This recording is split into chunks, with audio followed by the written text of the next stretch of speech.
Hoje nós vamos ver o que é o fluxo de caixa livre.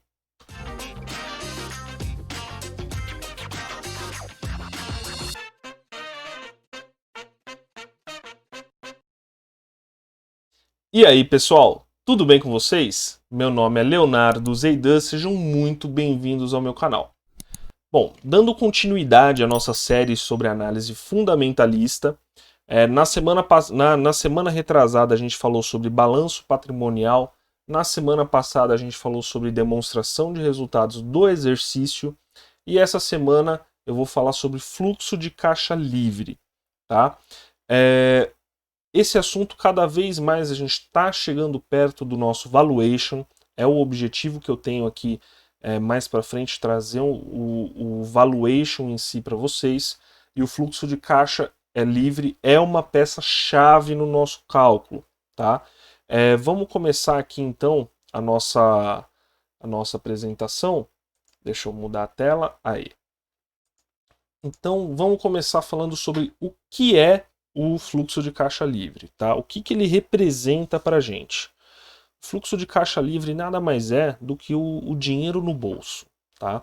É o quanto que sobra depois da operação da empresa, é o quanto que sobra de capital, o quanto que ela consegue gerar de caixa na sua operação. Então vocês vão ver muitas vezes aí no mercado geração de caixa, vários termos ali que tem a ver com isso.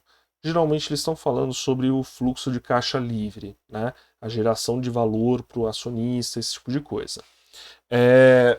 E basicamente quando a gente faz um valuation, a gente quer saber isso, quanto que essa empresa ela vale para o acionista, tá? E justamente o acionista ele vai ver o fluxo de caixa livre. Porque no final das contas, é o dinheiro que vai entrar ali no bolso dele.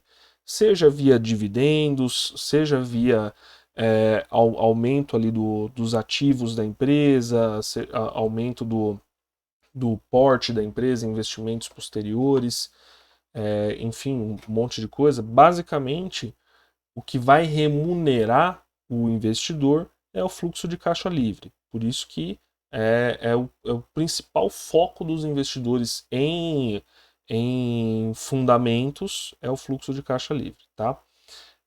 E como que a gente vai trabalhar esse fluxo de caixa livre no valuation? Já vou dar um spoiler aqui do nosso cálculo, do nosso valuation. Como que funciona? No valuation, a gente vai fazer projeções dos fluxos de caixa posteriores, né? Então a gente vai pegar, por exemplo, a gente vai analisar como que foi a geração de caixa até agora, como que são essas relações, né? E a partir de uma projeção de receita, a gente vai projetar qual que vai ser o fluxo de caixa livre dessa empresa, né? Então a gente vai fazer essa projeção, por exemplo, para 10 anos, certo? E aí a gente vai trazer esses fluxos de caixa a valor presente. Você considera ali então que esse fluxo de caixa é dinheiro no bolso, tá? E aí você traz isso a valor presente por uma taxa de juros, soma tudo e você tem o valor da empresa, né? O firm value, que é justamente o nosso valuation. Você pega esse valor da empresa, divide pelo número de ações, você tem qual que é o preço justo de cada ação para aquela empresa, tá? Então, basicamente, é assim que a gente utiliza aqui o fluxo de caixa mais para frente. Então, no nosso vídeo de valuation, a gente vai ver ali uma projeção, como que a gente vai calcular, a gente vai pegar o fluxo de caixa atual, as relações, como que ele funciona, as margens, esse tipo de coisa, e vai atuar nisso com as projeções de receita que a gente tem mais para frente, tá bom? E vamos então ao cálculo do fluxo de caixa em si. Como que funciona esse cálculo? A gente tem aqui o EBIT, que é o Earnings Before Interest and Taxes, ou seja, o lucro antes de juros e impostos, né? que a gente também chama de resultado operacional, né? Quem já viu o meu vídeo sobre demonstração de resultados sabe o que é o EBIT, tá? Então, a gente vai pegar esse EBIT, né? Somar com a depreciação e amortização.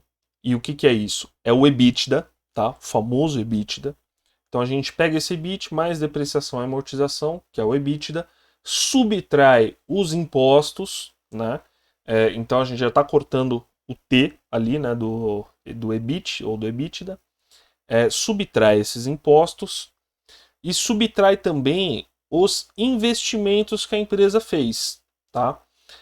E esses investimentos são o CAPEX, que são investimentos em ativos fixos, né, ativos imobilizados, e o investimento em capital de giro, tá certo? Então a gente subtrai esses dois e a gente vai ter o fluxo de caixa livre da empresa. O CAPEX, como vocês veem aqui, a fórmula de cálculo dele é basicamente o imobilizado atual menos o imobilizado anterior.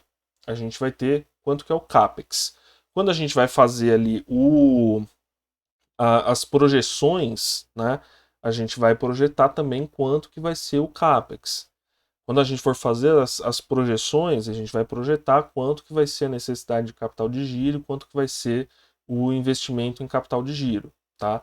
E o investimento de capital de giro também é basicamente a mesma coisa, é a necessidade de capital de giro menos a necessidade do capital de giro anterior, tá bom?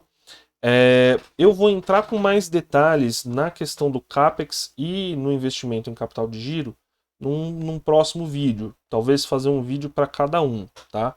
Para entrar bem no detalhe aí para vocês. Mas basicamente, só para não ficar uma coisa muito solta, a necessidade de capital de giro, a gente vai pegar ali os ativos circulantes e os passivos circulantes e fazer uma comparação de quanto que a gente precisa ter de capital de giro para suportar a operação, tá? Então, mais para frente a gente vai ver com mais detalhes. Mas basicamente o cálculo é esse. Tem uma outra forma que, se vocês forem procurar na literatura, procurar na internet, vocês vão encontrar também, mas que fala basicamente a mesma coisa, é essa aqui. Fluxo de caixa livre é igual ao fluxo de caixa operacional mais o fluxo de caixa de investimentos, né? Então aqui o fluxo de caixa operacional ele vai ser o EBIT mais a depreciação e amortização, ou seja, EBITDA menos os impostos. E o fluxo de caixa de investimentos, por que ele está mais aqui? Porque muitas vezes o fluxo de caixa de investimentos ele vai ser negativo. Então, quando você faz mais, vai ser mais, menos alguma coisa. Enfim, vocês entenderam. O fluxo de caixa de investimentos, ele basicamente é os investimentos feitos no imobilizado ou intangível da empresa, como o CAPEX e os investimentos em capital de giro. Então, vocês vão ver dessa mesma forma, só que é a mesma coisa. Se vocês compararem aqui, a gente tem nessa parte aqui esses 3 primeiros itens é o fluxo de caixa operacional e esses outros 2 últimos itens é o fluxo de caixa de investimentos, tá bom? Vocês vão ver dessas duas formas. Bom, esse assunto basicamente é isso, tá? Eu espero que vocês tenham gostado desse conteúdo. Se vocês gostaram, não se esqueçam de deixar o like, se inscrever no canal, isso faz uma diferença absurda. Eu vou deixar minhas redes sociais aqui na descrição. Vocês podem entrar em contato comigo à vontade. E por hoje é isso. Até a próxima. Tchau, tchau.